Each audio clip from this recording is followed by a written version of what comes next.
We have, DIY novelists right now. The 50 Shades books came out of self-publishing. I think that they started almost as Twilight fan fiction. And there are some other books that have hit the New York Times bestseller list that are, sort of what I would call mommy porn, that were self-published, and they do well on Amazon. The thing about self-publishing and going through the bookstores is that there are no gatekeepers. There's nobody to stop you and say, you don't really want to do that because it's rife with the passive tense and because it's full of cliches and your grammar is awful, that sort of thing. And they just slap it up there and there it is. So I think that it's a case of caveat emptor, let the buyer beware. You can usually, if you go online, you can read a sample, but there's nothing to be done about it, essentially, other than a reading public that is interested in quality, and obviously not everybody is interested in quality because the 50 Shades books are frankly not very good. And at the same time, they're wildly successful, and publishing is a business. I don't know if that fully answers your question because I don't think that I have an answer. Next year. Hello. Hi, I'm from France. I'm from French TV. I have a question Which about... TV? France 5. Okay. France. That's fine. I have a question about Carrie, your first novel being published, and it's also the novel that has been the most adapted. There were two movies, one TV movie, there was one musical, and there's a new movie coming out in France in December. And I was curious, why do you think that? Do you think, why is it so appealing today? Do you think that Carrie has become a part of the American culture? Thank you very much. Thank you. I think Carrie has become a part of the American culture. I'm not sure I know why. And the remake of the movie didn't do well in the United States. Didn't do terribly, but it didn't do well. There is a sort of fairy tale quality to Carrie. It was an early book. It was actually supposed to be a short story. At that time, I'd had a lot of success. Well, not a lot of success, but I'd had some success selling short fiction to men's magazines. Girly magazines, the ones with the gatefolds in the middle. They've pretty well been superseded these days by the internet, but in those days, they paid a little bit of money anyway. And anything from 2,500 words to 5,000 words would, it would cover the rent for a month, or it would cover the baby's penicillin, amoxicillin, whatever. And Carrie was supposed to be one of those stories, and it started to grow a little bit, and I got the idea because I'd known a couple of girls like Carrie White. One is a student who was at the bottom of the pecking order, and one is a teacher in the same situation. And as it happened, the first girl, the one that I knew was a high school student, killed herself. She hung herself. And the second one was killed by a car crossing the street from the tavern where she had gotten drunk. These were not happy girls, and I thought just once it would be great to see the worm turn, to see one of these bullied, unhappy, downtrodden kids get their own back. And so I started to write the story, and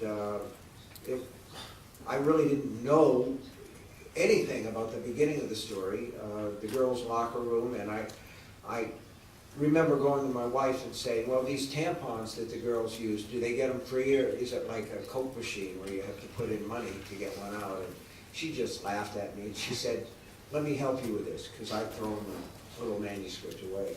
But you're right, it's been done as a movie a couple of times. It's been done as a musical, a big Broadway musical, and then one off-Broadway. It was considerably more successful, I understand. I'm waiting for Carrie the Puppet Show. Or possibly Carrie versus Children of the Corn. I think that would be good. I'd put my money on Carrie.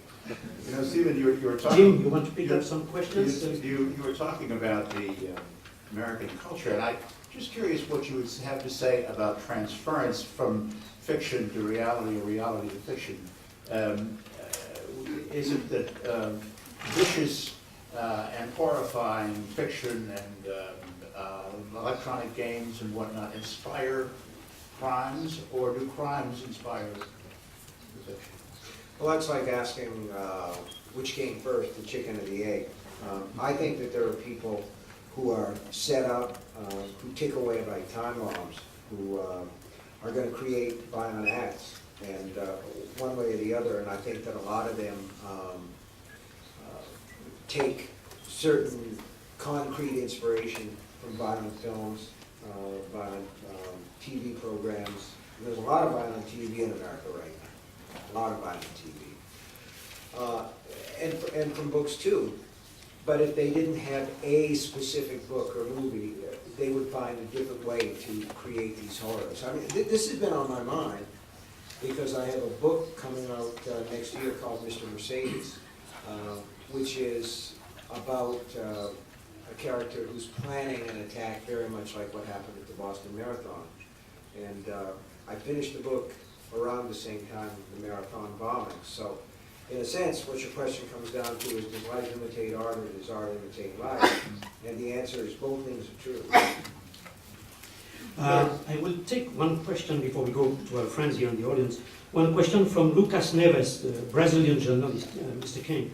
With so many movie and TV adaptations of your work, one wonders what effect that might have had on your writing process, and do you feel that over the years you have started penning stories in a more cinematic style, crafting scenes that best suit grand mise en scène? No, it didn't, and it doesn't, it never crosses my mind when I'm writing a story that this might make a great movie, or this might make a long-form TV show, or, no, it doesn't. But, let me say this. I'm 66 now, and I am of the first generation that grew up without TV in the home. I went to the movies. I love the movies. I absolutely adore the movies from the time that I saw Bambi when I was 3 years old. So that when TV did come in, there's a tendency when you begin with movies as a child to see things visually. And for me, that was reinforced in college. Read a lot of poetry, and it was very, very, it was impressed on me that the idea was to show things and not tell things, that the image mattered more than a lot of preaching. So, you know, the poem by William Carlos Williams about the plums in the refrigerator, do you know that poem? It's the form of a note to the partner where she says, I'm sorry I ate the plums in the refrigerator, but they were so cool. And to me, that sort of sums up what fiction is supposed to do. In other words, it's not supposed to be a storyboard, it's not supposed to be a comic, but it is supposed to give you a visual experience. And if you have a visual experience, you're having an emotional experience. And I like that. I'm a novelist of the emotions. I care about your brain, you know, as the bishop said to the chorus girl. But I want to reach you emotionally first. You know, I want to sort of have that tactile close-up. I want to make your flesh creep. I want to make your pulse race. I want to make your eyes tear up, that sort of thing. And then if you come back to the book a second time, you can say, well, what was this about? But to do that, you have to kind of visualize. So the movies were a big influence on me, and they were a big influence on my writing, but it was never a case of saying, I want to write this book so that it will be a movie. If you do that, the things have to drop dead anyway. Next question. Hi,